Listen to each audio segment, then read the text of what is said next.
Good afternoon, everyone.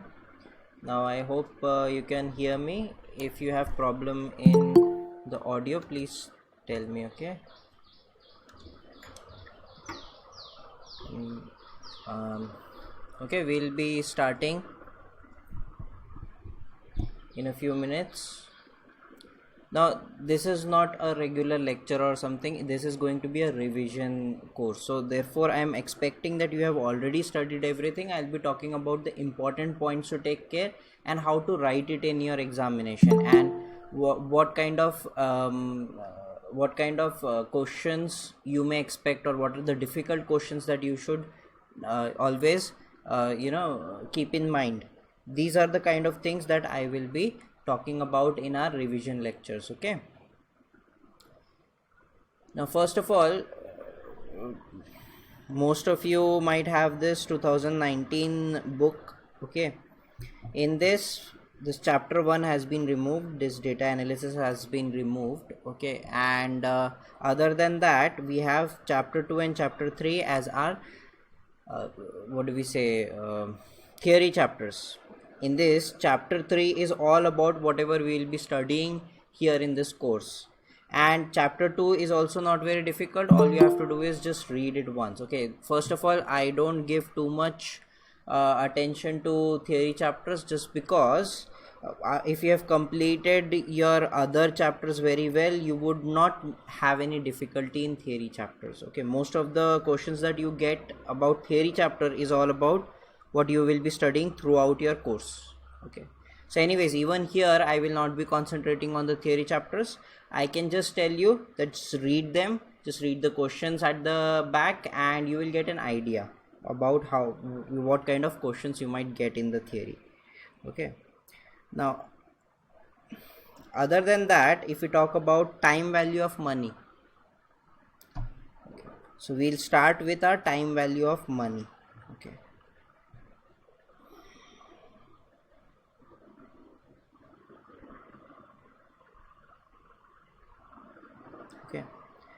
now time value of money basically concentrates on interest rates.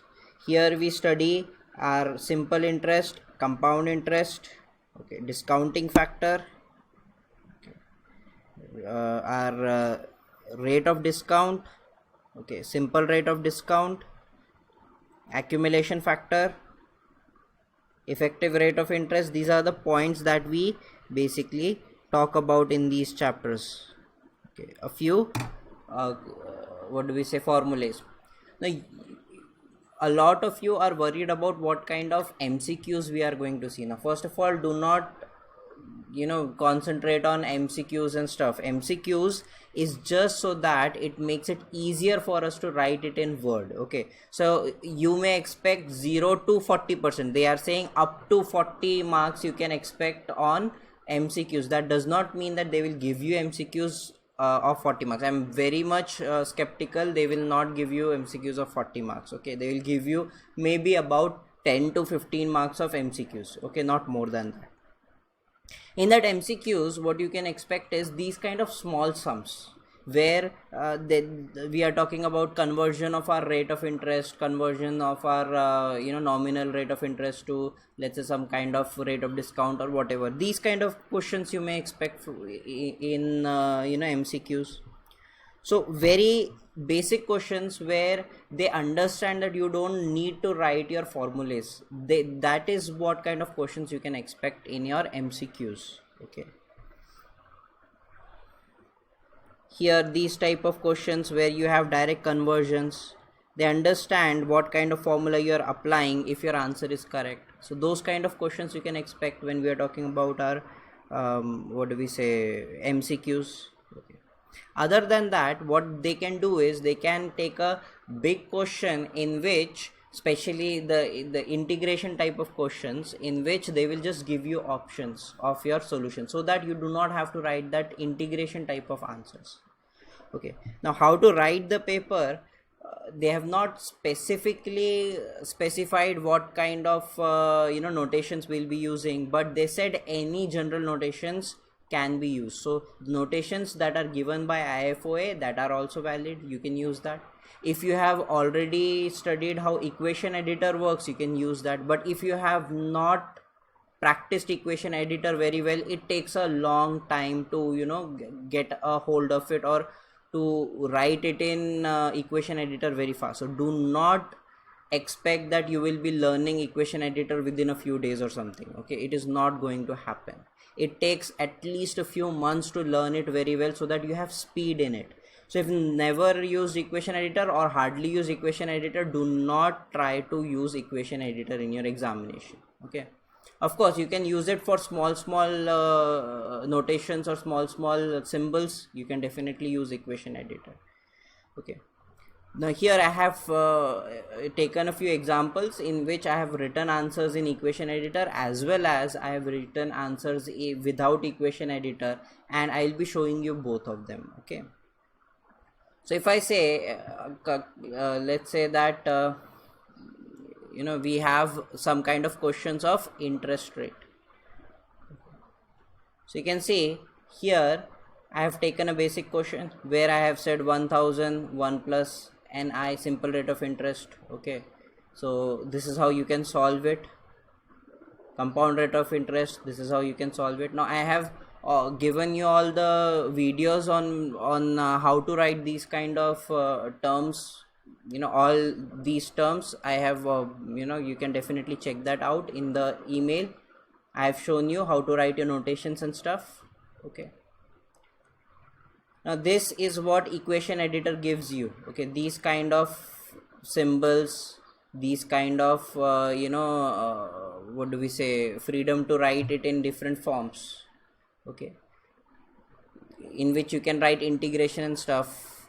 But the other way would be writing integration using this int, and then write your limits in brackets, then your colon separate, and then your function ds. This is how they are expecting you to write as well. Okay, so you might have something like this, or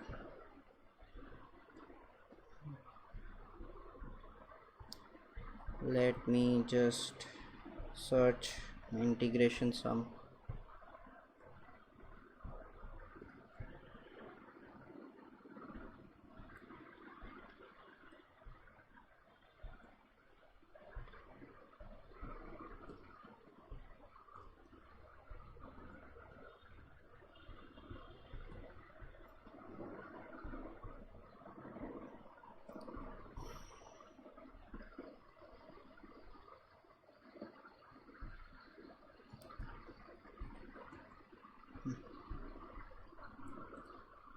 Or you can write it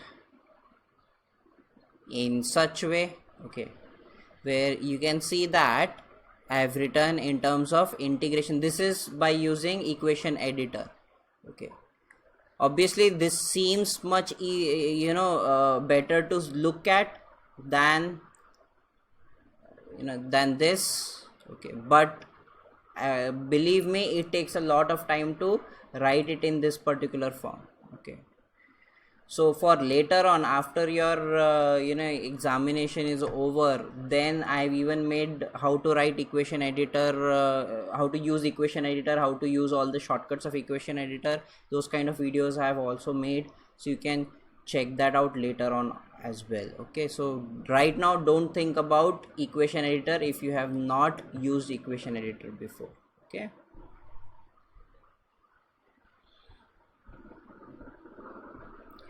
then a few people had the question about what kind of font or what kind of font size we should use. There is no restriction on font or font size. Okay, use the basic. You can use Arial, you can use Times New Roman, you can use Calibri, that is default by you know, for the word. You can use 11 points, you can use 12 points, does not matter. I prefer 12 points. It's just easier for me to write because I have always written in 12 points, and I use Times New Roman. I just like to see Times New Roman, that's the point. Okay, there's no restriction on how to use it, how to, which font to use or how to write it. Okay, it's totally up to you.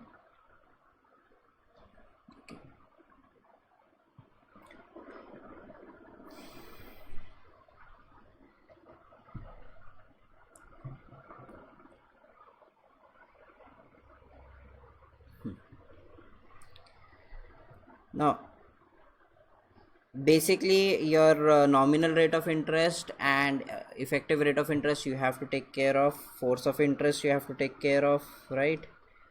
This force of interest, different conversions.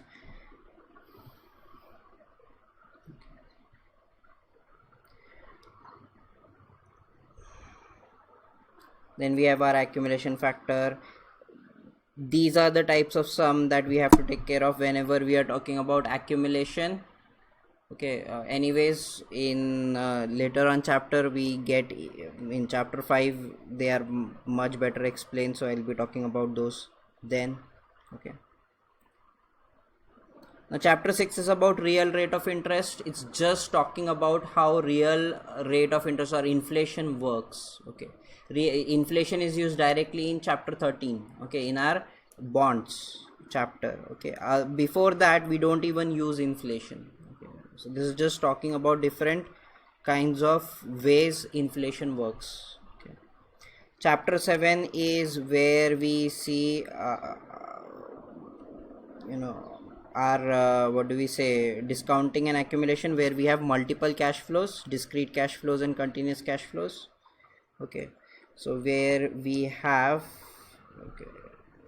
such kind of formulas. Now they have not given us good formulas, but I always say that present value would be nothing but integration from a to b rho t e raised to minus integration delta s ds dt. This is the basic formula that we have to always remember. Okay, accumulation, we say integration a to b, then we'll have our rho t e raised to positive integration delta s ds dt. Okay, then always remember that our rho t will have limits from a to b. Okay, now the limits of the inner integration, always remember that one of them is going to be t. Okay, this is when we have our rho t, continuous payments. Okay, so one of them is going to be t. Which one? So first of all, the other is going to be where we are going. So in present value, let's assume we are going to 0. So one of them is going to be 0, the other is going to be t. Obviously 0 is less than t. For future value, let's assume we are going till n. So we will assume that t was less than n, so t is in the bottom and n is on the top. This is the formula that we use for our integration. Okay, this is what we use when we have our continuous payments. Okay, and our force of interest is changing with time.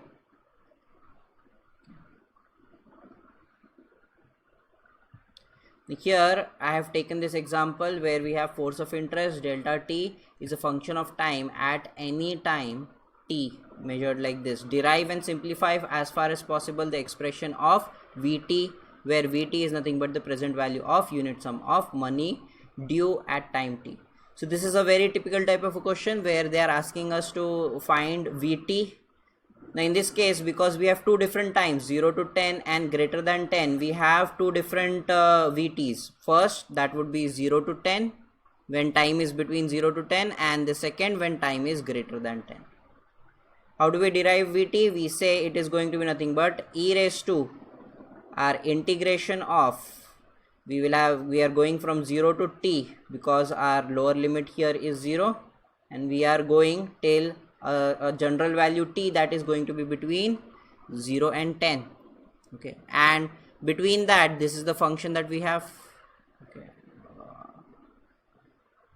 so we have written in terms of s. Okay, then basic our integration and then your answer. Now this is what is expected. First of all, we'll write our integration expression. Okay, then next we will solve that integration and show the limits like here, and then final answer. They are not expecting any intermediate steps or anything. Okay, so whenever you are writing integration, you just need these three steps. First is going to be making the equation, second is going to be solving the integration, and third is going to be direct answer. Okay. Do not try to write elaborate answers because they are not expecting you to, and it will take a lot of time. So this becomes our expression for our Vt, where t is between 0 to 10. Okay. Then when we say t is greater than 10, our Vt is going to be nothing but first discounting factor for 10 years, and then after 10 years we will have this rate of interest 0.05. So exp, this again our equation, this is solving the integration, and then final answer. Okay. So this is nothing but the expression of Vt for different times. Then in the second part, calculate the present value of 1000 due at the end of 15 years. Okay, so we want present value of 1000 due at the end of 15 years. So all I have to do is take time that is greater than 10, because I want 15 years, and take that Vt, that would be this expression. This is going to time 0. So for present value, all I have to do is put t is equals to 15 here. So therefore 1000 V15, where I will put 15 here. This is the expression we get, and this becomes our answer. Okay.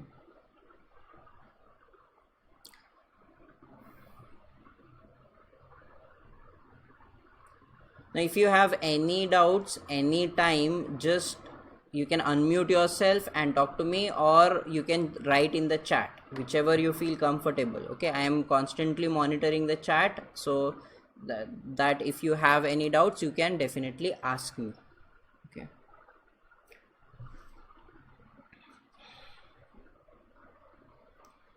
B part, calculate the annual effective rate of interest, a rate of discount implied by this transaction. This is also a very common type of question in this kind of common type of point in this type of questions.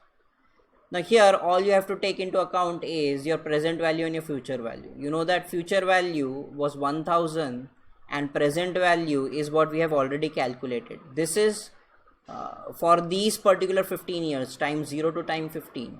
Okay, so we need to find an annual effective rate of discount, where we are assuming that there is a constant annual effective rate of discount throughout those 15 years. So what would that be? So we'll say our present value must be equal to our future value into discounting factor. Okay, 1 minus d raised to 15. Okay. And that ways we can find our d. So we are assuming a constant annual rate of discount in this particular question. And last part, a continuous payment stream. Okay, this is where we will have the double integration, but instead of actually using double integration formula here that I just showed, what we can do is we can directly put our Vt. Okay. So we have a constant payment stream is received at the rate of 20 e raised to this much units per annum between time 10 and 15. So we know that we are discounting from time 10 to 15 to 0. Okay. Now here what I will do is I will forget about that we have already taken this v raised to t and stuff. I'll just show you how our formula would look. We need to find the present value. Okay, I will be using equation editor. Okay, so that it's easier for us to see.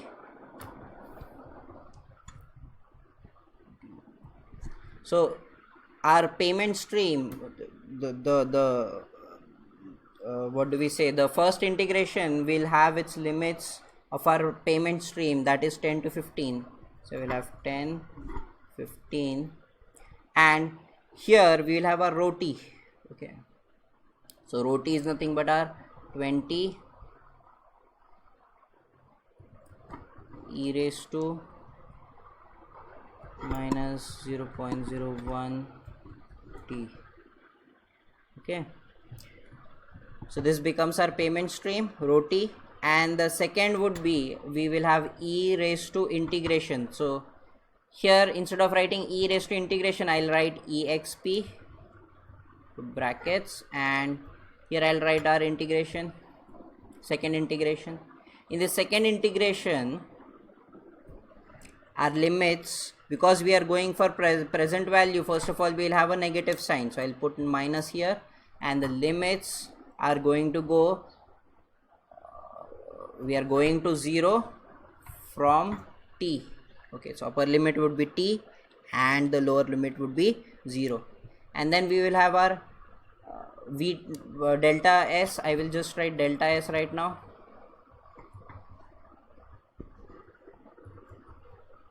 Delta s ds. Okay,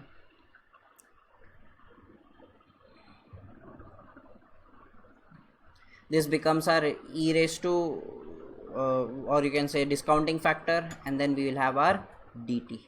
This is a double integration type of form. Okay,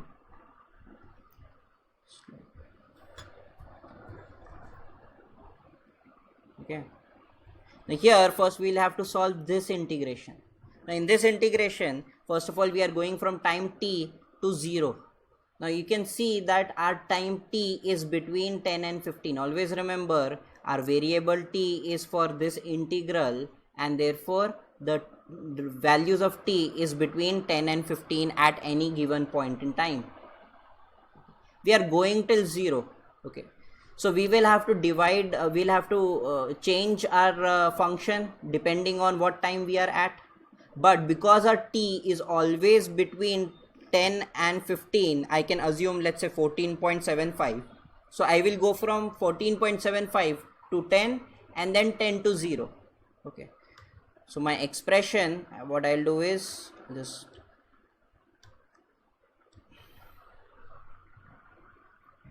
copy this expression, I'll paste it here. Okay, and here now my limits are going to change. I will say first I need to go from 0 to 10, where my delta, I will write down my delta is going to be 0.04 plus 0.01 s ds. Then I have another integration, I'll just put minus sign, and then my limits is going to go from 10 to t. Okay, and here I will have 0.05 ds. So then we'll be solving this. I'm not going to solve it because we have already done that. We know 0 to 10 is going to give me this value. Okay, integration of this. Okay, but okay, I'll just write it how you would write it in the examination. Okay, so this,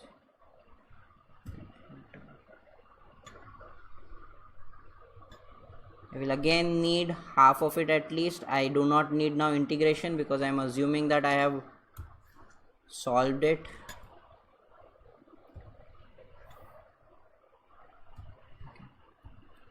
So here I will have 0.04 s plus 0.005 s square, and the limits are going to be 0 to 10 .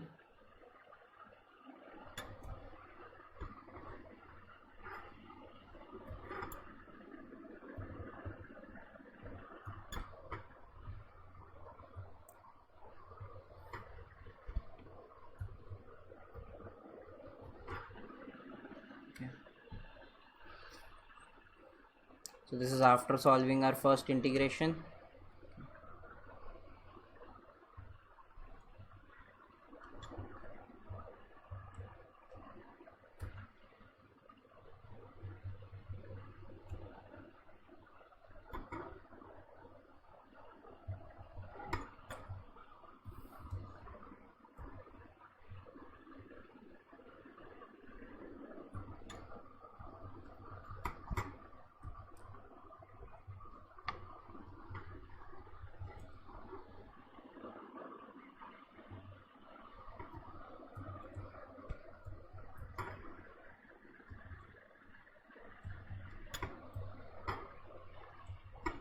Okay, and then we will have our e raised to,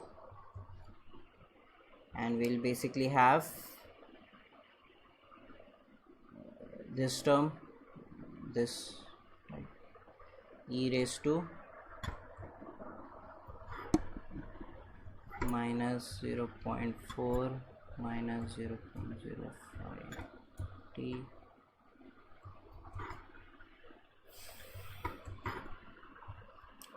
Then you will solve this integration and write the answer.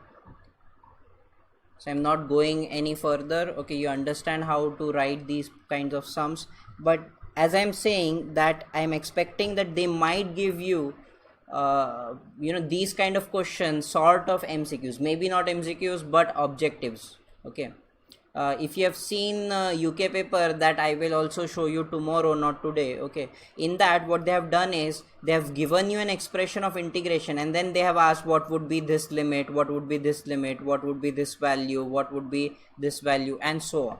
Okay, they have asked you, so in that you do not have to write answer in this elaborate form, but they will ask you to solve and give you the final answer. Okay, so you can expect those kind of questions as well.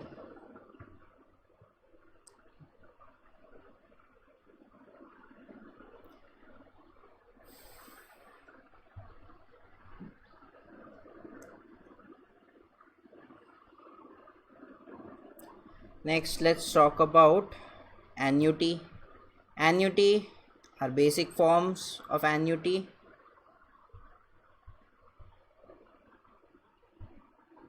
Basic formulas are AN, A du N, S du N, then we have A bar N, S bar N. Okay, these are our basic formulas that you have to remember. You have to remember the relationships. Okay, payable P times formula. Okay, now if you are going to write it in the examination, you can write it in this form, where we have A payable 4 times due. This tells us that we have A due payable 4 times, and wherever you need to write your annuity angle, you can use less than and greater than signs. Okay, so less than and greater than signs you can use wherever you need to write your annuity angle. Okay, so you can write it in this form. In increasing annuity, you can see here.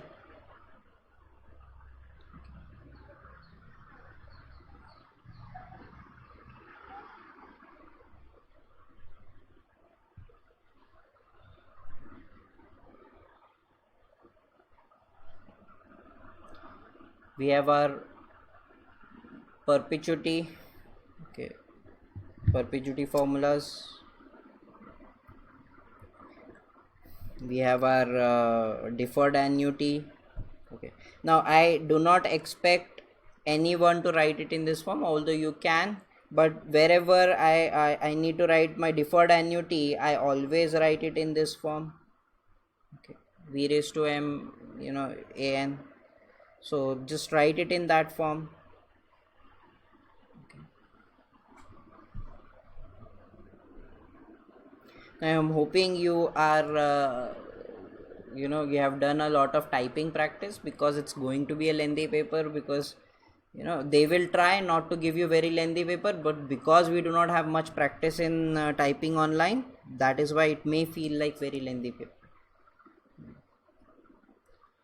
Similarly, whenever you are writing your answers of annuity, see, I always suggest that whenever you are in a group of chapters, like if you're talking about annuity chapter and increasing annuity chapter, okay, so if you're writing answers of those particular chapters, then write formulas of those chapters.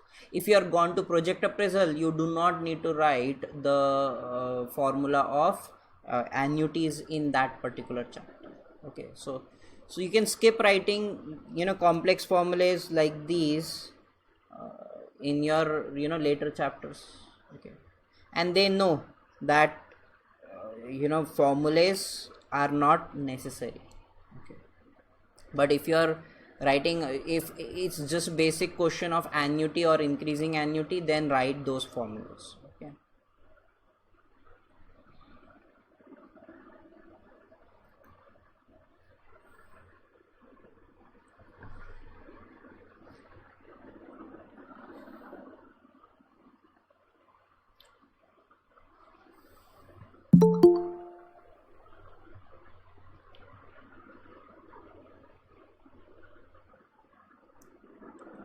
Okay, let's talk about project appraisal.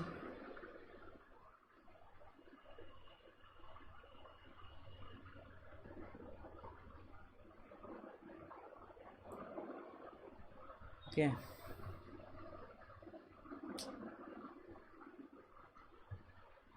In project appraisal, again, this is the most complex type of formulas you might find in project appraisal. So writing equation is important. Now here you can see that I have written my present value of expenses, present value of income, equations, and then directly return the answer. You do not have to show how you get those answers. Okay, that is not part of this. Definitely, if you're writing some increasing annuity, if you're writing some other form of annuities and stuff, you can write down their values here. Let's say if I had increasing annuity, I'll write IA due 15 gives me equal to whatever value I got here. Okay, this is okay. So you can write those intermediate formulas, intermediate values and stuff, but you do not need to show their formulas, or you do not need to show how do you write your forms or formulas and stuff. You need the equations will be important, and then you need the basic formulas. So NPV, I have written present value of income is minus present value of expenses. Those are the basic formulas. Okay. Those are important. Now DPP, you can see here I have made a formula of, or we can say equation of DPP, and then directly written n is equals to this. Okay. We find those values from our calculator.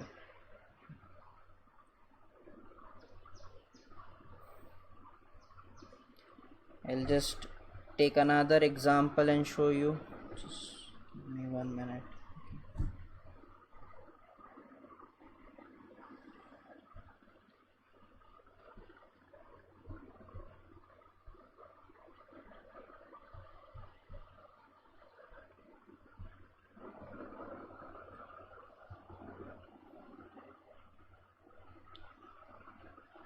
Now this question I feel is important because this is a question of accumulated profit. Okay. A lot of us have problem when we talk about accumulated profit. Okay. So first of all, here they are saying the company is undertaking a new project. The project requires an investment of 5 million at the outset.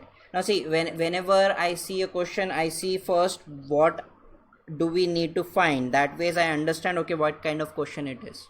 Okay, so whenever I see net present value of the project, I know it's a project appraisal question.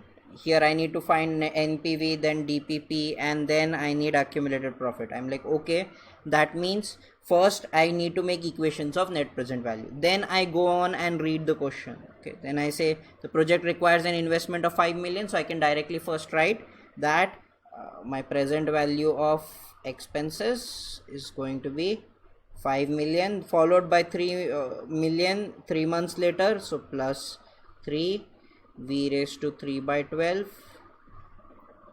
Then it is expected that the investment will provide an income of, so this becomes my present value of expenses, then present value of income. 15-year project starting at from the beginning of the third year. The net income of the project will be received continuously at the rate of 1.7 million per annum. So we know it's going to start after 3 years, 1.7 million per annum continuously. So A bar for 15 years.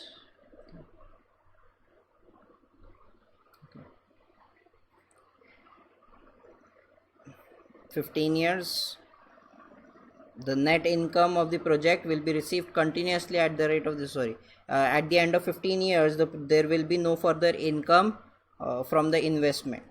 Okay. Calculate an effective rate of interest, NPV. So now I have my equations. Okay. So if I want to write, let's say my equations here, okay, let's say my present value of expenses will be equal to 5 plus 3 V raised to 3 by 12. Okay.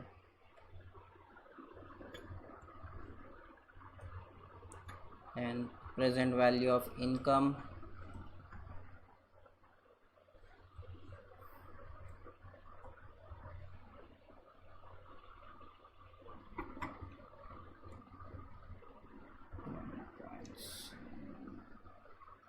for annuity we'll have A bar and then 15 years.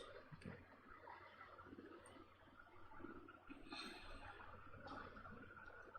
Then just write our NPV will be equal to our present value of income minus present value of expenses. You can solve these. Okay. And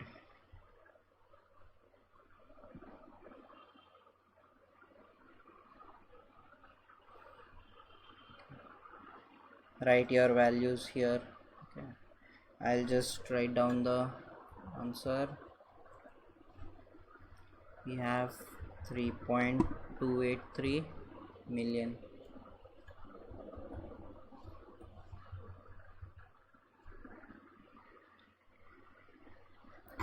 I think income was 11.2121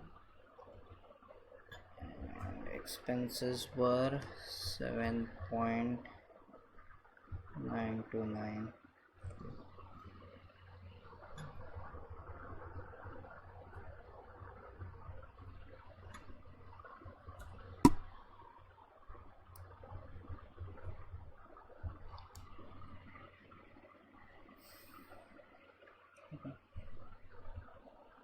And I always first write down our next value. So let's say DPP. Now DPP is equals to N, and then I go back and make this as bold. Okay, that's my answer. That is why. Okay. For DPP, if I always take DPP as N and then make the equation accordingly. So we want DPP is going to be that income that is going to exceed our expenses. Okay. So my equation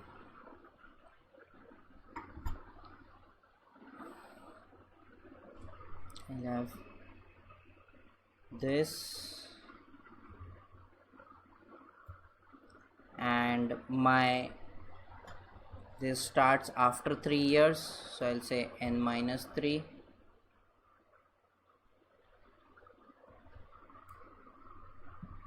Okay. Minus 5 minus we can just copy it from here. Copying in your document is allowed. Okay. But a lot of functions that you might know, by your what do we say, shortcuts may not work directly because they have blocked a lot of shortcuts. I think they have blocked doing right click as well. Okay, so you will not get these options, especially when you are making a table, and if you want to insert something, that would not be possible directly. So let's say that I'm inserting a table. Now whatever we need to write, we write here. If you want to make an let's say insert an row, you can use like this. You can have a plus sign, or it's not something that we find in columns. So if you want to make a column, what you have to do is go to layout and you will have insert here. You can see, so insert below, insert left, insert right, insert above. Okay, these are the options that you have here. Insert, that you usually get in right click. Okay, right click and you get insert options here, right? So you will not be able to do right click, so you will have to use these options that are given in layout here. Okay.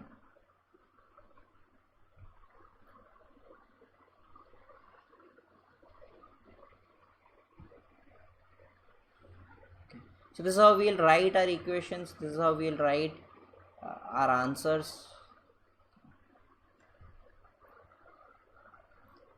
Is everybody following? Is there any doubt?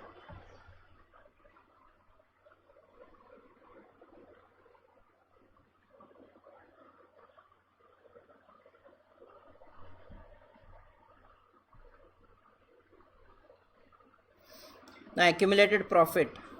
One of the biggest problems in accumulated profit is that people don't know how to calculate our last values. Okay, especially if now in this case it was a continuous value. Okay, so our DPP turned out to be 10.1, so it was exactly 10.1 value.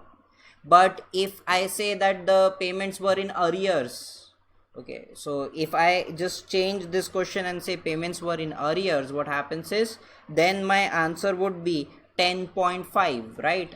Let's assume everything else is same and I'm getting DPP as 10.1, but there would be no payment in let's say arrears in half yearly. The income is arrears half yearly, so the payments of income would be at time 10, at time 10.5, and at time 11. These are the options that we have whenever we'll have time 10, time 11, 10.5 and time 11. Okay, one payment would be here, one payment would be here, one payment would be here. This is our income. Now because our DPP is coming out to be here, that is our 10.1, what happens is there is no payment at 10.1, so this cannot be our DPP. Okay, so DPP would be the next payment, that would be payment at 10.5. so our DPP becomes 10.5. Okay. And then the accumulated profit. In accumulated profit, what happens is not the whole income at 10.5 was used to pay off our whatever expenses, to compensate our expenses, but what happens is some part of this income was used to pay off our expenses, that is our present value of our expenses, and the rest goes into our accumulation. So finding this value becomes critical. Okay, a lot of people make mistake in finding this part, the extra part that goes in the accumulation part. Okay, so you have to take care of that. Now how would we calculate that? So always remember that this is my what do we say, DPP 10.5. what you can do is take your present value of income till 10.5, where up to 10.5, then subtract your present value of expenses from it. Okay, present value of expenses from it, and then accumulate this. Okay, accumulate this till 10.5. Okay, this is the easiest way. Here this is how you will get how much money was left in in this time 10.5, how much money was left after paying off all our expenses. Okay, so after DPP, how much money was left at this time, that is the amount that you will have to take for your accumulated profit.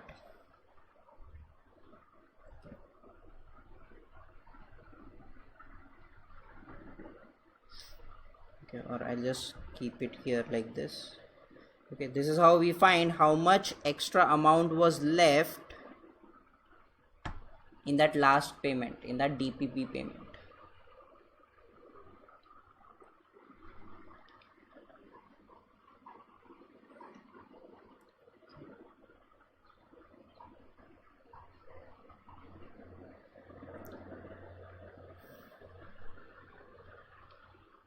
Now let's talk about bonds.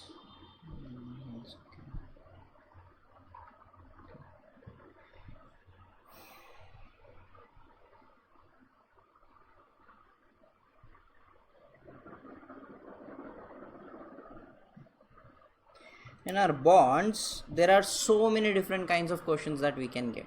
First of all, without taxes, including income tax, including capital gain tax. Then for capital gain tax, we have to first check whether we had capital gain or not. So for that, if we find our IP to be greater than our here they have taken D, you can take it as coupon as C. I always teach it as C. So 1 minus T1 C by R, or 1 minus T1 D by R. Then we have capital gain. If it is less, then we have capital loss.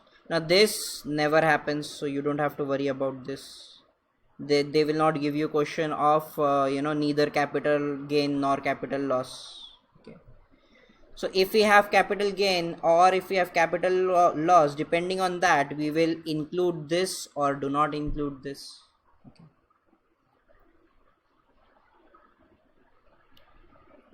So that is going to be our basic type of a bond sum. Other than that, we can have variable redemption dates, right? In variable redemption dates, again you have to check whether we have capital gain or capital loss. Okay. And if we have capital gain, then what happens? If we have capital loss, then what happens? So if we have variable redemption dates, let's assume that either we have n or we have n plus m to choose from. Okay. Now what happens? Best case scenario. So best case scenario, if we have a capital gain, that means if we want to make the most profit, what we'll do is we will take our capital gain as soon as possible. Okay, so if we have capital gain, we want that gain as soon as possible. So best case scenario, we will take it out at time n. Okay. If we have capital loss, then we are making more profit in coupons. So we would want more and more coupons. So therefore, we will take out our bond at n plus m. But what happens is, calculating price, we take worst case scenario. In calculating price, we take worst case scenarios. That would be exactly opposite. So here we will take n plus m and here we will take n. So if we have calculated price using worst case scenario, and then if you want to calculate the maximum profit we might attain, for that you will take this best case scenario. So best case scenario is for calculating profit and worst case scenario is for calculating price. So this is for calculating price, this is for calculating profit.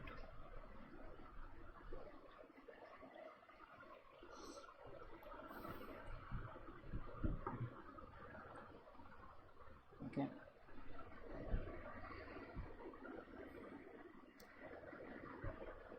Let's take a question. So we have bonds.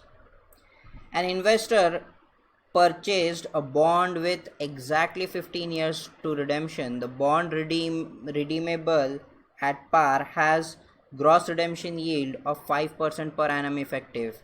It pays coupons of 4% per annum half yearly in arrears. The investor pays tax at 25% on coupon only. Now this is a typical type of a sum where you have two investors. Okay, one investor first buys the bond and then sells it after some number of years. Okay, this is also very typical type of a question. Okay, so here we do not have variable redemption date, and in the first case we have tax on coupons only. That means we have only income tax, we do not have capital gain tax. Okay, so first we'll calculate the price paid for this bond. So price paid by the first investor, I for him is going to be 5%, that is our gross redemption yield. Okay, now here even though the tax is given to us, okay, T1 is given, but you will see that in the formula I have not put T1 anywhere. Now why I did not put T1? Because the redemption yield is given as gross redemption yield. Okay, so gross redemption yield means that we are excluding taxes. If we use the word net, then we say that we are talking about including taxes. So you have to take care of such words. They deliberately, for confusing us, they gave here coupons, tax as well as gross redemption yield, so that we may get confused here. Okay, so that is why no taxes are included here. This is just our basic formula for bond. Then second part, after exactly 8 years, immediately after the payments of the coupon then due, this investor sells the bond to another investor who pays the income tax at the rate of 25% and capital gain tax at 40%. The bond is purchased by the second investor to provide a net returns. You can see the net word is used. That means we have to include taxes here. Net returns of 6% per annum effective. Now if you want to calculate the price for the second investor, what you have to see is the bond according to the second investor. So first of all, 8 years have gone out of 15. That means 7 years of bond is left. So for the second investor, our bond is going to go for 7 years. But because there is capital gain tax, we'll have to first figure out whether the second investor will have capital gain or not. So second investor, I is equals to 6%. First we'll do our capital gain test. We'll calculate our I2. Then we calculate our 1 minus T1 C by R. That is this. Definitely it is less than I2. So we have capital gain.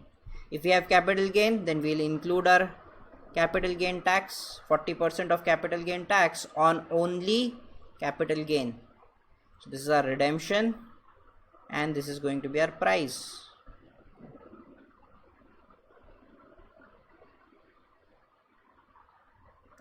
So accordingly we have our formula. Here we have 1 minus T1.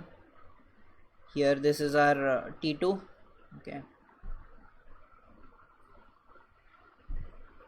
and this becomes the price paid by the second investor. Okay. Now this is another typical point where they ask us to calculate how much did the first investor earn. So calculate to 1 decimal place the annual effective rate of return earned by the investor during this period for which the bond was held. Now see, here they did not say net, they did not say gross, but always remember we want to calculate the rate of return the investor earned. Investor has to pay the tax. Okay, so even if while calculating the price the person did not take tax into account, while calculating the rate of return for that investor, we need to take the tax into account. Okay, so rate of return earned by the first investor, price 1 paid by the investor, and price 2 is the redemption that the first investor got. And between that we had 8 years of coupons. Okay, so 8 years of coupons, 1 minus T1,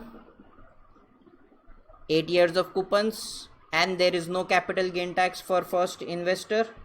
Anyways, the first investor had a capital loss. You can clearly see here, bought it at 90 rupees and sold it at 77 rupees. Clearly there is an loss here.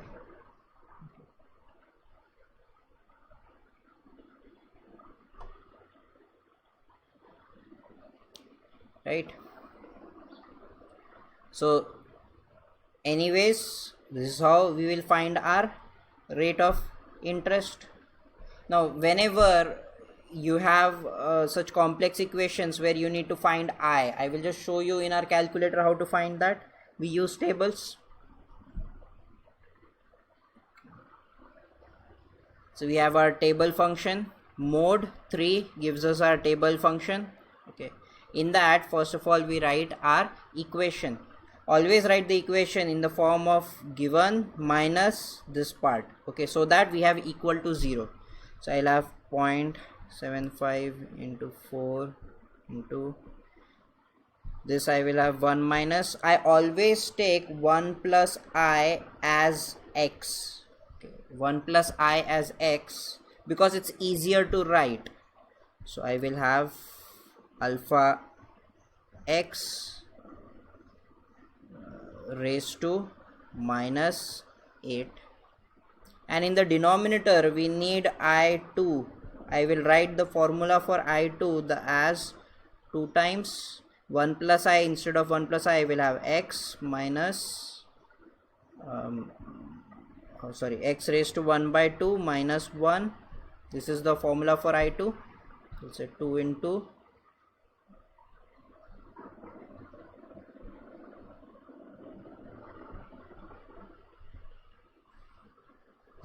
this is our I2.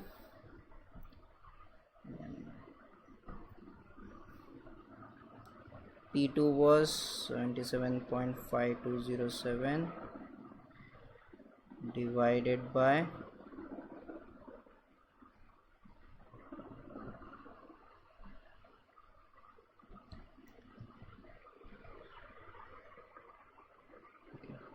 this minus our P1. P1 was how much? We had a 90.1335. Okay, this becomes our equation. Now because I have taken 1 plus I as x, what happens here is we will have limits of x. I will assume when I is 0%, I am going from 0% to 20%.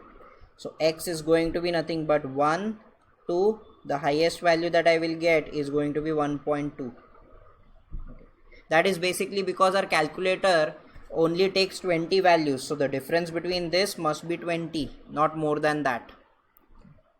So I'll say equal to, and in the start I will have 1, in the end I will have 1.2, and steps, I want 20 values. I am going to say that between these I need steps of 0.01, so that there are 20 differences between these. So I'll have 0.01 as my step. So this give me my value. You can see I have change of from positive to negative. We want equal to 0. That is how we have made our equation. We want equal to 0. So all we have to look for is a change between positive to negative or negative to positive, depending on how you have written the equation. So here you can see the value change from positive to negative between 1 and 2. Okay, first two values.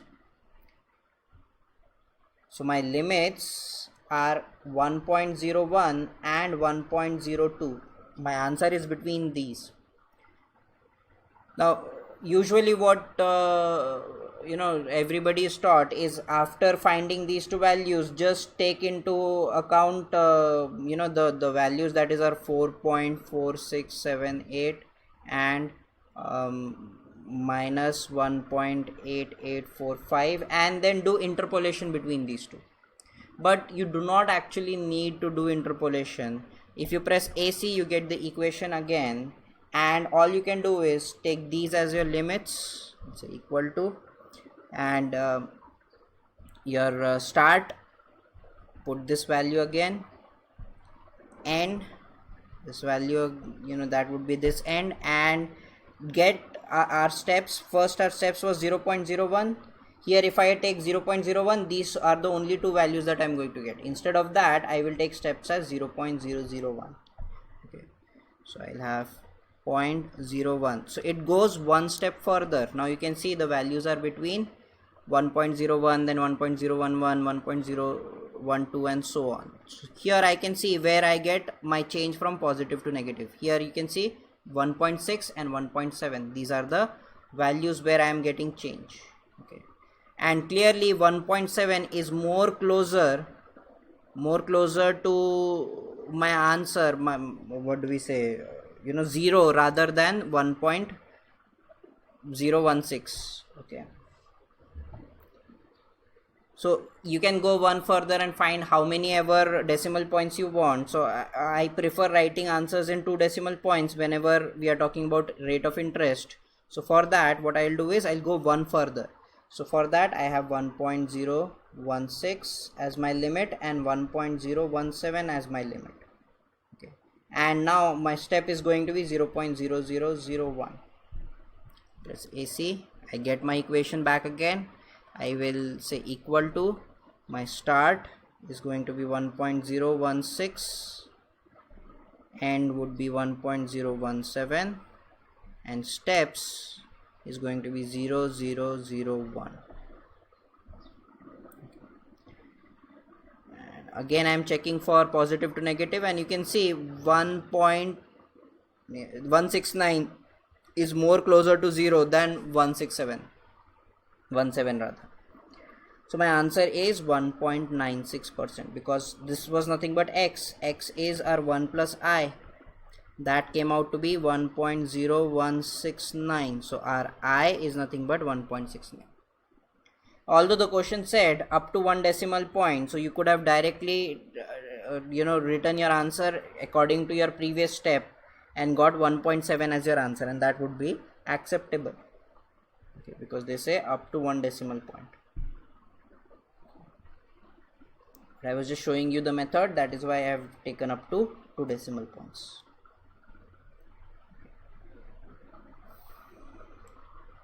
So this is how we'll use our table function.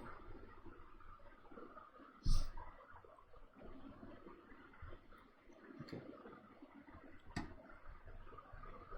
So these are the typical bond type of a question. Then we may have property question.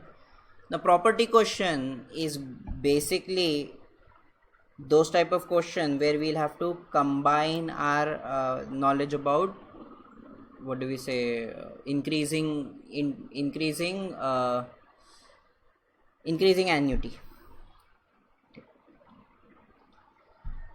So here I have taken an example. The rent of the next 5 years of an 80-year property contract is set to 4,000 per month. After the rent will thereafter the rent will increase by 20% compound every 5 years. Calculate the price that should be paid for the contract by an investor who wishes to achieve a yield of 7% per annum effective. Now whenever you have such kind of compound increase where after multiple years then there is an increase. So here in this case, first 5 years I have 4,000 per month. Then there is a 20% increase. Now whenever you have increase, compound increase, you can have 2 types of question, where here they have clearly said 20% compound every 5 years. They cannot be more clearer than that. Or they can use the word something like 20% per annum compound every 5 years. This per annum makes a big difference. This just means 20% is done every single year, but the effective increase we will take after 5 years only.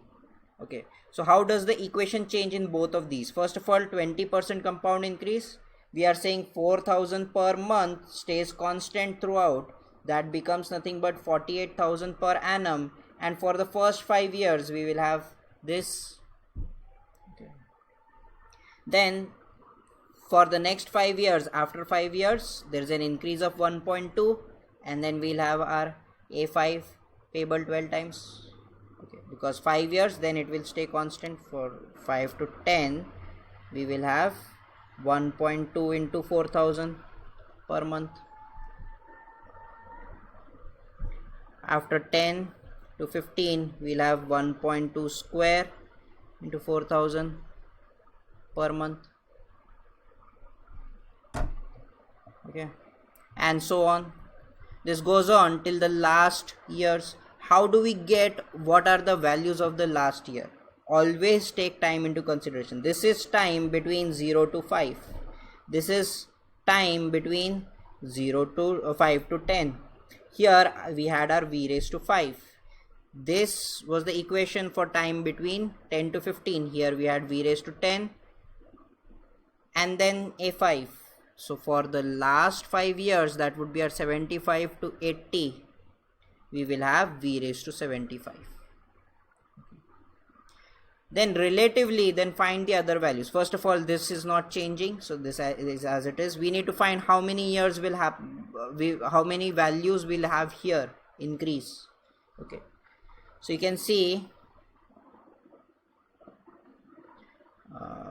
here we had raised to 0, here we had raised to 1, here we had raised to 2.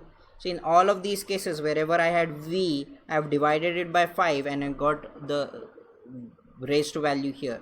V raised to 10 divided by 10 divided by 5, I will get 2. So similarly, I will have 75 divided by 5, I will get 15 here. Now you need the number of terms. Whenever you have geometric progression, you need number of terms. A lot of students make mistakes in just finding the number of terms. Find a value that is going 1 1 1 ahead. Now see, here we have raised to 5, raised to 10, raised to 75, but here I have raised to 1, raised to 2, and so on. So clearly these are 15 terms, but I have one term here as well, so in total I have 16 terms. Okay, so count how many terms we might have here by taking into consideration which value is increasing by 1 each time, and then see whether we have raised to 0 as well or not. Add that too. So we have 16 terms, that is why raised to 16 here.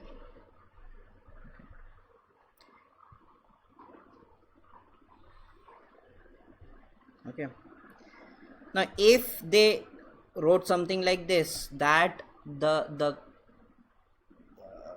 the compound increase is 20% per annum, compound every 5 years. Okay, so per annum says that even though increase is every 5 years, the increase is going to be according to 20% per annum. So our equation would look something like this. We'll have our present value 48,000, A5 payable 12 times for the first 5 years. Then I will have increase of 1.2 raised to 5. In 5 years I have 20% per annum increase. Okay, so that is why for 5 years I will have this much increase. Okay. And then v raised to 5, and then a5 payable 12 times 1.2 raised to 10. So the increase is happening every 5 years, but it is according to 20% per annum. So in 5 years it would be 1.2 raised to 5. So v raised to 5, v raised to 10, a5 payable 12 times, and so on. This is how we will make our equation. So always check for these kind of values, whether we have per annum, whether we do not have per annum.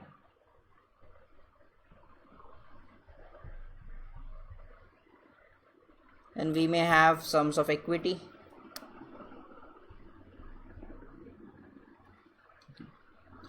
So equity sums, these are also pretty simple.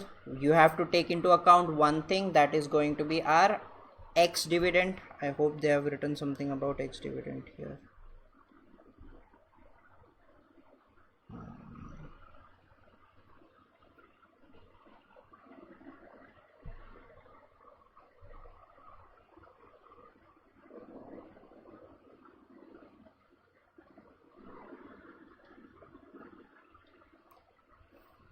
Okay, first of all, I don't know, you can check ex dividend later on in the chapter. They have not written anything in the summary, or I am not able to find it. Anyways, ex dividend, what is ex dividend? It just means that the next dividend would not be given to the buyer, because it's a time in which if you sell the bond, still the seller gets the next dividend. Okay, so it's called as ex dividend.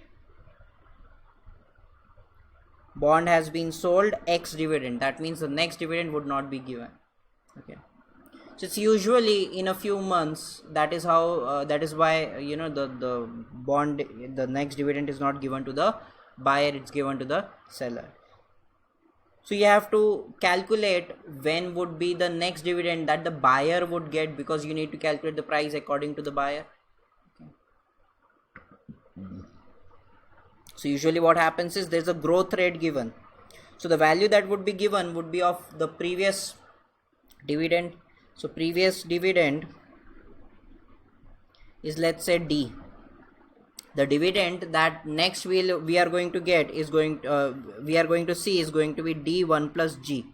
But because the bond is ex dividend, or the equity is ex dividend, that means the buyer does not get this particular dividend and will get the next dividend, that would be D into 1 plus G whole square. So this is the first dividend that the buyer gets. Okay, so you have to take into account those kind of things. I have not taken question of ex dividend. Let me just see. No, I have not taken question of ex dividend. Okay, this is just equity question that I felt was much more important than those kind of questions. That is why I have taken this. So a company issues ordinary shares to an investor who is subject to income tax at 20%. Under the term of the ordinary share issues, the investor is to purchase 1 million shares at a purchase price of 45p each on 1st January 2011. No dividend is expected to be paid for the next 2 years. The first dividend is payable on 1st January 2013 and is expected to be 5p per share. Dividends will then be paid every 6 months in perpetuity. 2 dividend payments in any calendar year are expected to be same, but the dividend payment is expected to increase at the end of each year at the rate of 3% per annum compound. So here 2 dividend payments are same, and after that we have an increase of 3%, then 2 dividends are same and then increase of 3%. So we have an increase every year, but we have 2 dividends in between. So the equation would look something like this. Okay, now here what we have done is we have taken the price. They are asking us calculate the net present value of the investment. So price paid, this much into 1 million. Okay, the dividend is 5p. Okay, so 5p, that is 0.05 into how much ever shares we have. So clearly we have 1 million shares, so we'll get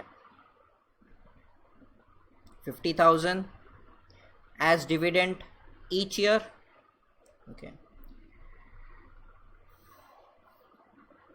actually each half year. So 1st January we will have 5p per share, so that would be 50,000. We'll pay tax of 20%, so that is why tax has been removed, and then it would be same after 2 years and then 2.5 years. Okay, then there will be an increase of 3%. Then at time 3 years and 3.5 years, it's going to be same. Then we have increase of 3 years, then at time 4 years and 4.5 years. Now in this case, we can take this common from each one of them and we will get a geometric progression like this, GP. You can solve the GP, you can solve everything, and you will get this as your price. So NPV, you can find NPV later on.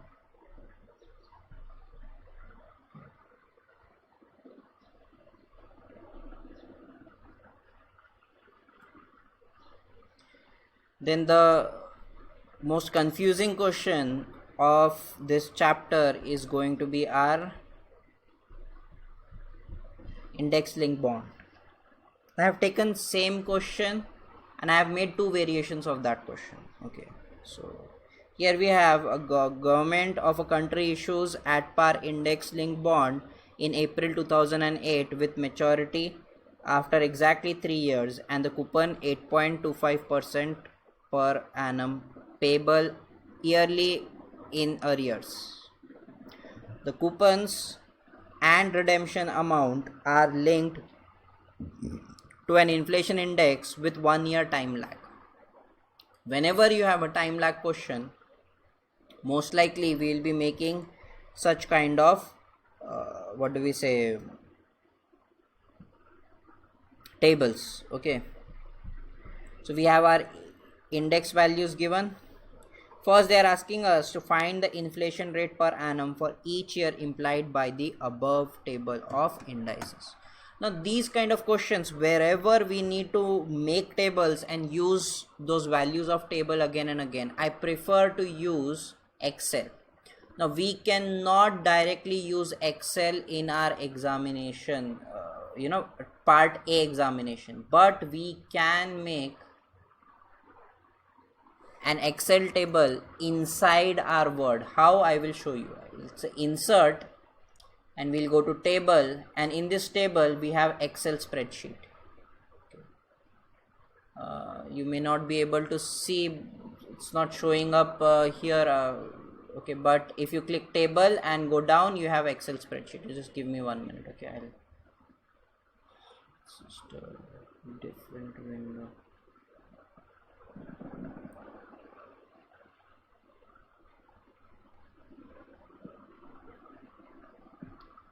You can see here table, Excel spreadsheet. Okay, so we'll click here Excel spreadsheet. Okay,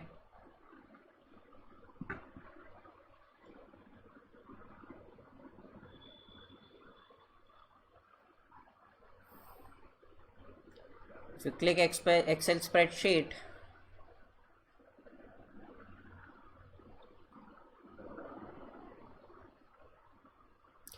now my laptop is working too much for it, so that is why it is taking time.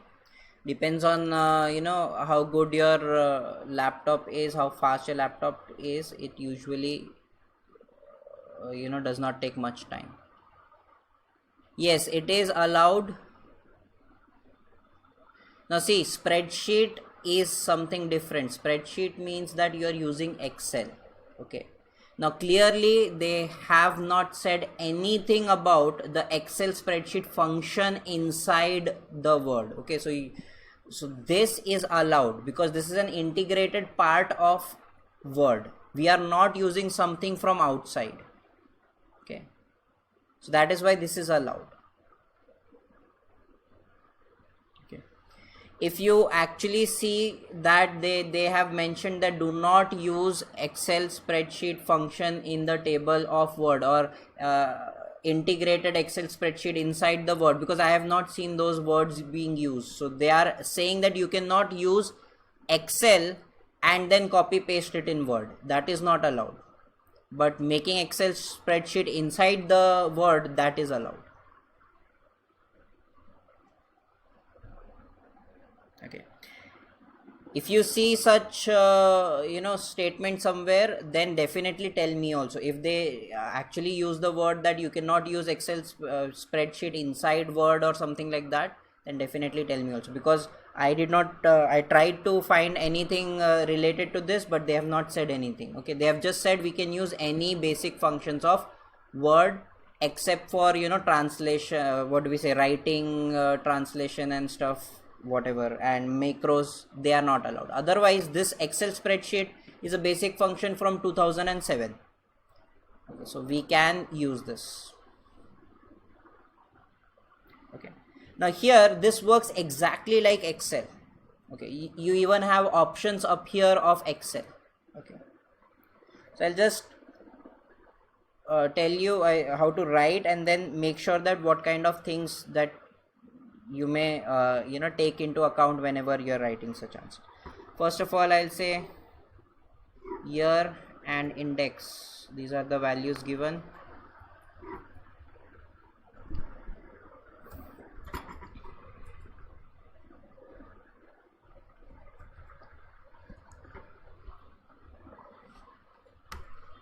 Okay, drag it to 2011, index 58.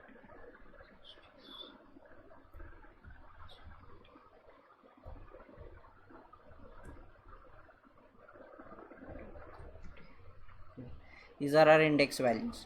So first they are asking us to calculate the inflation rate. So I will say this is my A part of the answer, and I'll say inflation.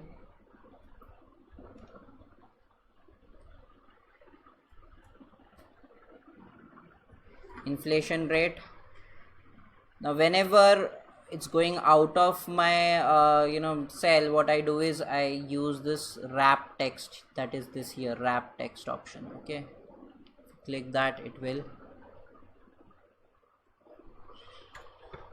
So here inflation for the first year between 2000 and 2008 is going to be nothing but equal to our this divided by previous year, okay, minus 1. So this is our inflation rate. I would prefer to write this in percentage. So first what I'll do is I'll just drag it down, I'll get all inflation rates, and then I will select them and make it into percentage with 2 decimal points, and this is what we get, inflation rates. Okay, this is our A.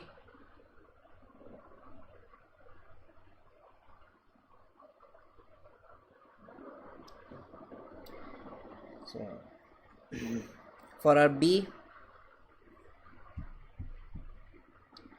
calculate the coupon and redemption payment made each year per 100 nominal.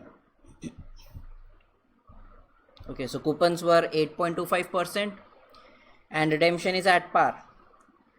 Okay, so first of all I will have nominal cash flow,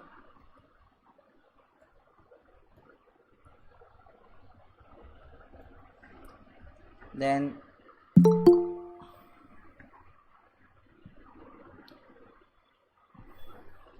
I use the word actual because these are the actual payments, so I use the word actual cash flow.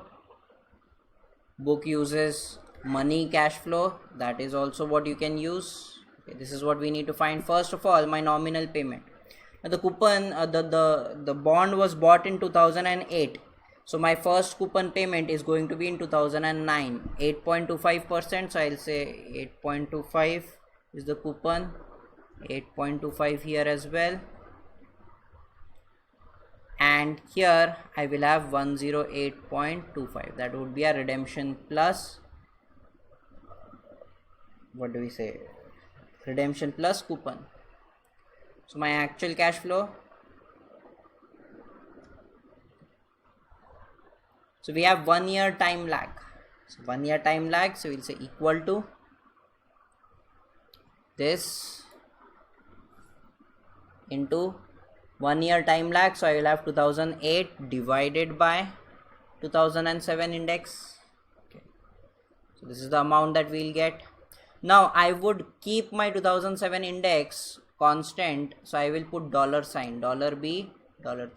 Again, one thing, if you have practice of using F4 button to make this dollar signs, that would those function keys are blocked in our examination. Okay, so you will have to use dollar signs. Okay, so $B suggests that we cannot change the columns. Okay, so if I drag it horizontally, it will not change B.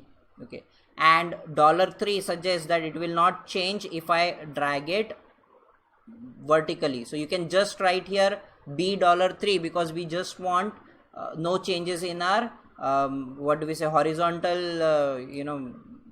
drag or whatever selection. Okay, but I am writing both. It's just how I write. Okay, and then I will drag it down so that it will take my next year. So I can check here these values. My base index stays same, and I will get 2010's index in 2011 because of time lag. Okay,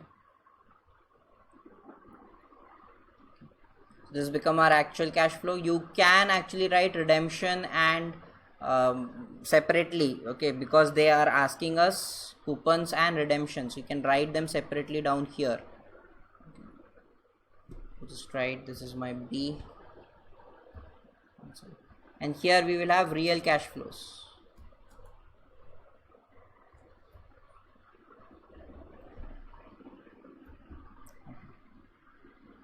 So I think that is what they are asking in C.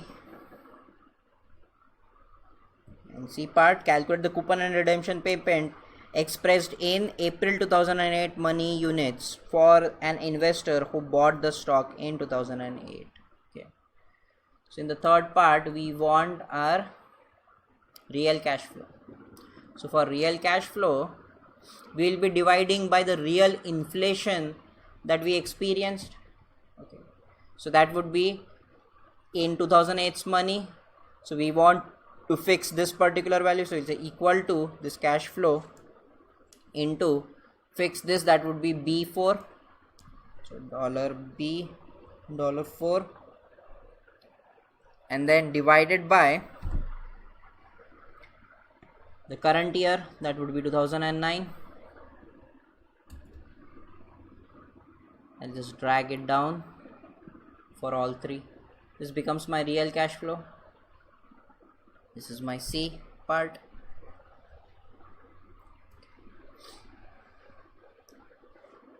You can again write these individually. Okay. Now see, if you do not feel comfortable using these, I'll tell you the UK paper that we had this year, the profit testing question could not be solved without using Excel, because we had to make complex equation, complex relationship, and then use goal seek to actually find the answer. Okay, so you would not have been able to solve that question without using this Excel part here, and I am expecting those kind of questions in our Indian examination as well, because they know that it's easier for us to calculate these kind of questions. Okay.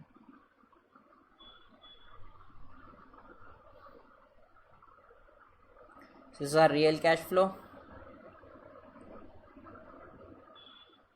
Okay, one question, sir, we can't switch tabs during the examination. We can only access the Word file during the exam, and using this Excel spreadsheet command is the only way to make use of Excel in solving questions, which I think might be restricted. It is not restricted because they have not said that. Again, I am telling you, because first of all, the profit testing questions, you will not be able to solve those few types of question. I'm not saying all questions, but few questions where we require goal seek, they would definitely not be able to solve using our pen and paper. Okay. And there is no specific restriction on using this Excel spreadsheet. Okay, and this is not switching, your tab. Okay, so this is just our Word file. You can see this is the Word file. Okay, I'm just using a function of Word to insert an Excel spreadsheet, just inserting a table. This is not restricted. I'm very sure of it.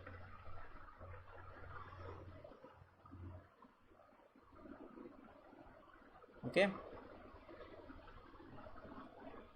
I prefer to make borders and stuff.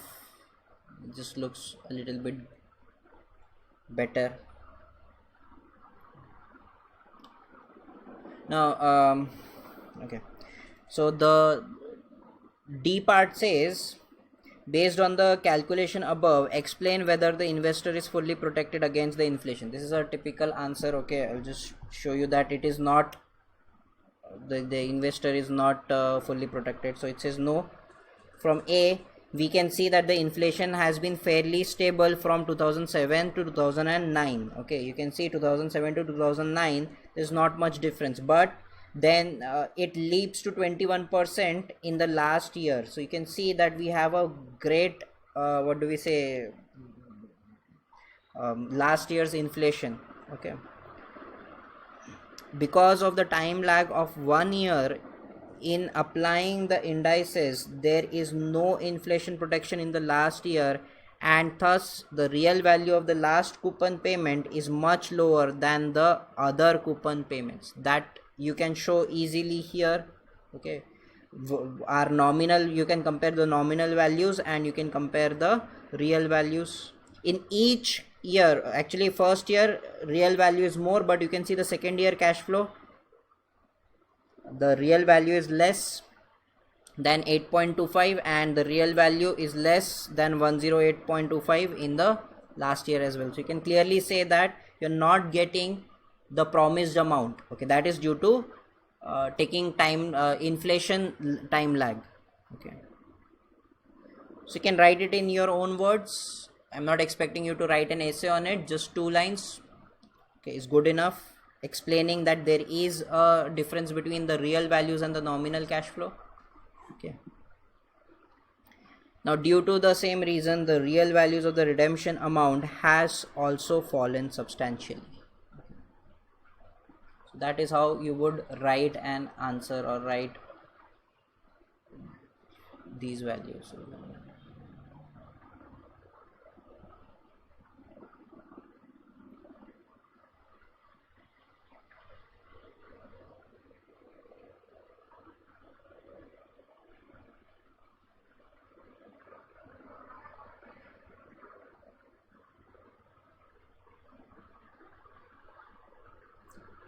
Okay, so this is how you can make an Excel spreadsheet inside your Word and use it. Okay. So even if you do not use it in such questions where we use, what do we say, where we have our real rate of interest, this you can directly do it in your calculator. Okay, it will not be a very big difference. Okay, and make a normal table and then use it. Okay, but definitely for larger questions you can definitely use this Excel spreadsheet.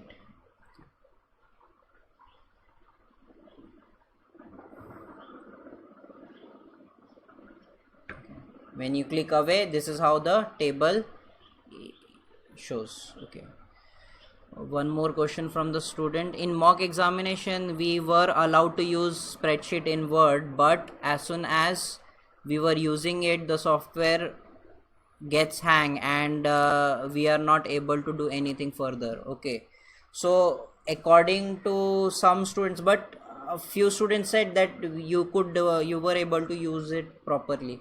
See, did you try it in the second mock test as well?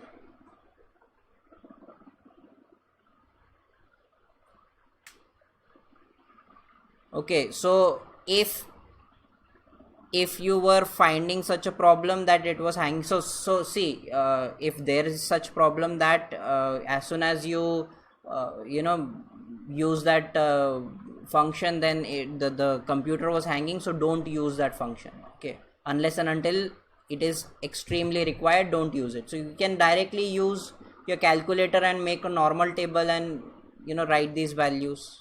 Okay,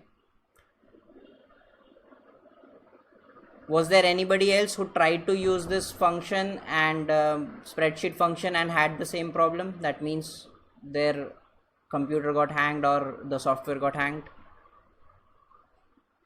Okay, so a few people had such problems. So if you did not try it, don't use it.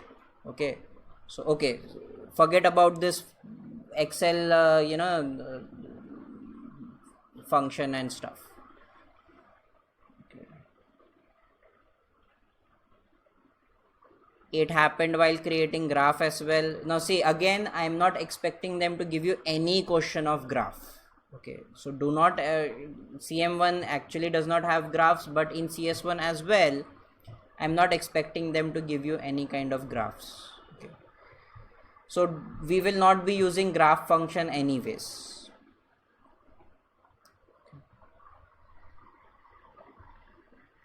So let's not use this spreadsheet, Excel spreadsheet, unless and until it seems like impossible to do it without it. Okay.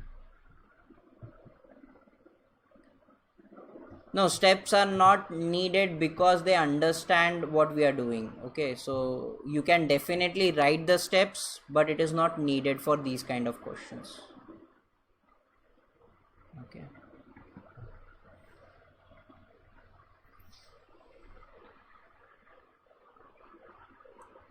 So especially for index link bond, you can skip writing the steps. Okay, you can just make a table in such a way. Okay.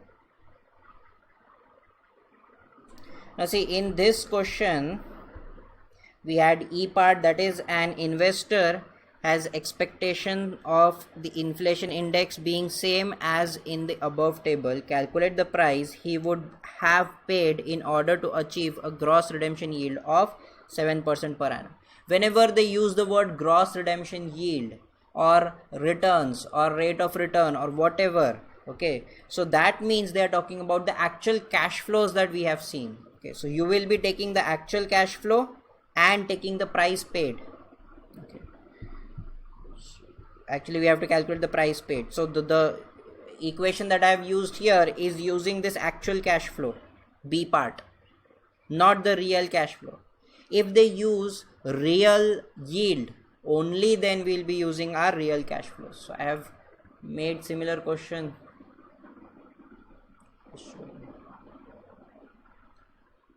So I've used the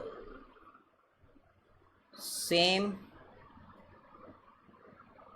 Okay, you can see this is the same question in which here I have changed the question. Calculate the price an investor would have paid in order to achieve a real yield. If they use the word real, only then we'll be using our real cash flows. Okay. If not, they will be saying something like gross redemption yield, or they would be saying something like rate of return. That is calculated according to our actual cash flow, actual amount that we received.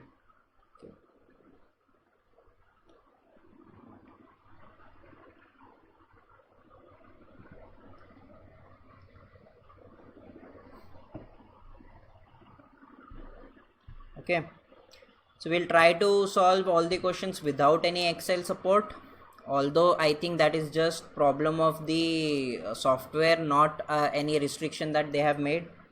Okay, so but don't try it in the examination unless and until it is necessary. Okay, so anyways,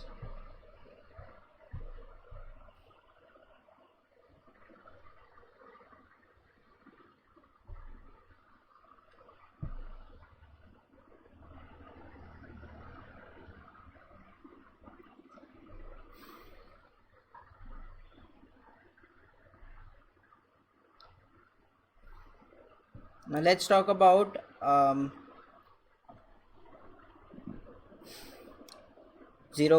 what do we say, our chapter 14, that is our term structure of interest rates. Okay, now actually we'll take 10 minutes break and then we'll come back, because I am also in need of a break, and join with the same link. Okay, and we'll come back after 10 minutes, and then we'll start this chapter, and then we'll also talk about how different things will work in our examination. Okay, let's take 10 minutes break. We'll come back at 5:55. So it's 5:43 right now, so basically 12 minutes break. Okay.